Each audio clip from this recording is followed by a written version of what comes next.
of the other things that we are seeing at the moment, it seems like this is becoming a cycle. India is now giving back a befitting response to Pakistan, but the bottom line is Pakistan will not stop the terror activities from happening.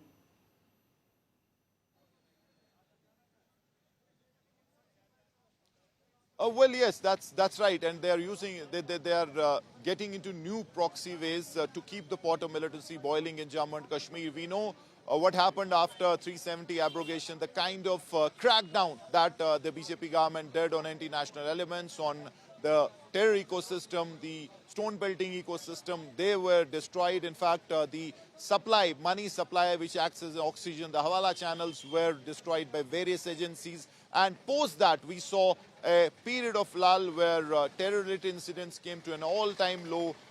Stone pelting was absolutely finished. Hurriyat no more existed. There were no strike calls, and the government obviously claimed that all is well now. You had bumper tourism season last 3-4 years, but this year has been a change. There was this Pahalgam terror attack that was devastating. I mean, unseen in the history of Kashmir, where tourists were targeted. 26 of them were killed in Pahalgam, and that was the start in April. And then post that, security dynamics, the way security forces operated changed. We know all that has happened since. And then finally, this incident, this terror module, obviously again anew for the anti-terror history of Kashmir, where you had seldom, I mean never in the past, you had a module where you had doctors, highly qualified and brilliant doctors who were meritorious, but while even their families did not know what they were doing as far as the other side of theirs is concerned. They were highly radicalized. While in the day they were operating as doctors, on the other hand, they were also linked to this very dangerous module. They were planning big terror attacks, and they were highly indoctrinated and radicalized. So this really adds a new dimension to Kashmir and to the anti-terror challenges as far as the security agencies are concerned. So it's been a year which has seen so many things really happening, from a flourishing tourism season to a sudden halt where everything just went, it was derailed by the Pahalgam attack, and then subsequently new SOPs as far as the security agencies is concerned, tourism places being shut down, and then more arrests as far as people who were previously associated with terror outfits, people who had a history of subversive activities had left it, but then scanner once again on them for probably getting recycled into terror. So all these things really happening, but as I said, this is something massive. While it may be an accidental blast, as the police is saying, as I said, that's again an open investigation. But then, even if it's an accidental blast, how did it happen? How was ammonium nitrate, 350 kgs, which were there in multiple suitcases, how was this triggered? Because as I said, it needs a lot of things to go simultaneously in a proper way to get it detonated. So how did that happen? How did this get detonated is the big million-dollar question. And whether handling, how was it handled? Please stay on with me. Joining us on the story, Major General retired Sanjay Meston is now joining me on the broadcast. Sir, the first question that I would like to ask you, do you think that it will be a little difficult for the Indian government to now get a handle on the way terrorism is once again, unfortunately, rising in our country? We are seeing these new modules popping up.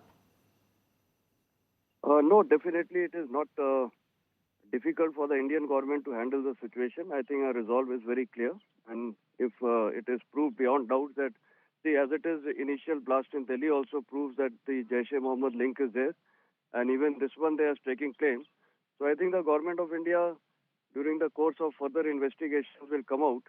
And we have got all options to hit Jaish-e-Mohammed the way we had done in Op Sindoor 1. So all options are possible. It certainly is not difficult for the government of India to take any decision on that account. Do you believe we are now seeing these proxies coming up, and after almost 3-4 years of rather peace that we have seen across Jammu and Kashmir, now these are ways through which Pakistan once again is trying to stir up the pot, trying to stir up the peace that India has achieved? Yeah, definitely Pakistan and of course its proxies, Jaish-e-Mohammed and all, their intent is very clear. They want to destabilize India, and more so after Op Sindoor 1. The way we had targeted the LET and Jaish-e camps and all the terrorist camps I think they are basically trying to take revenge, and they have activated all their sleeper cells in India. And also, this blast happened in the police station. Probably it appears that my assessment is definitely an accident is ruled out. Reason being because, once the explosive is stored, it is stored with all precautions, and what may have happened, for any detonation, detonator is required. So my assessment is probably some inside hand, some proxy who has been indoctrinated. He could be the one who has, detonated this within. And it has happened once earlier also, long time back when the DGMI of Indian Army had gone to just check the explosives in, I think this was way back in early 90s. He lost his life. So some inside hand is possible who has detonated this 350 kgs of ammonium nitrate. Right. Thank you, Major General Sanjay Meston, for speaking with me on India Today. Now, there are a lot of questions that a lot of people at the moment are asking, but what we know so far. There was an explosion that took place at Srinagar's Naugaon police station. Those are the images that you are seeing on your screens. So far, unfortunately, 9 people are dead and 27 people have been injured in this explosion. The death toll is likely to rise. Several people are still feared to be trapped under the blast debris. Ammonium nitrate that was seized by the police possibly exploded. In this police station, there was 350 kgs of ammonium nitrate. This is the same ammonium nitrate that was seized in Faridabad. Security forces are now using sniffer dogs. The sniffer dogs are at the blast site. A thorough investigation is now taking place. There will also be a press conference that will be done at 10 a.m. by Jammu and Kashmir DGP. So at the moment, this is what we are looking at. There is a possible connection between what happened in Faridabad, in the national capital, and also this blast that has now taken place in Jammu and Kashmir. Those are the visuals that you are seeing on your screens coming in from Jammu and Kashmir blast.